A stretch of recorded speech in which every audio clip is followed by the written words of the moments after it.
جس نے کلمہ پڑھا لا الہ الا اللہ محمد الرسول اللہ، جیسے تبلیغ کی فرماتے ہیں نا کہ اس پہ اللہ کے تمام احکامات فرض ہو گئے۔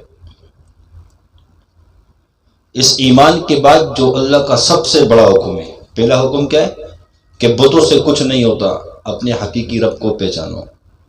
جو بت کی پوجا کرتے ہیں، آگ کی پوجا کرتے ہیں، پہاڑوں کی پوجا کرتے ہیں، گائے کی پوجا کرتے ہیں، تو سب سے پہلے اللہ نے اپنی طرف بولا کہ یہ سب مخلوق ہے، ان سے کچھ نہیں ہوگا، اپنے رب کو پہچانو۔ اور جس نے کلمہ پڑھ لیا، اس کلمہ پڑھنے کے ساتھ یہ مسلمان ہو گیا، ایمان ہو گیا۔ اب سب سے بڑا حکم کیا ہے اس کے لیے، جس کا پہلا درجہ،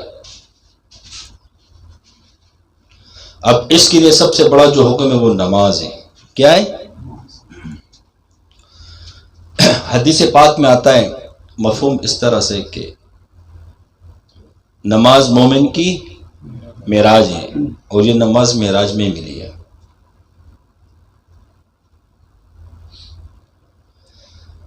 نماز آپ علیہ الصلوۃ والسلام کی آنکھوں کی ٹھنڈک ہے۔ کیا ہے؟ نماز شیطان کا منہ کالا کرتی ہے۔ نماز جنت کی کنجی ہے۔ یہ نماز کیا ہے؟ تمام عبادتوں میں سب سے پہلا حکم کیا ہے؟ نماز کا، باقی احکامات بعد میں۔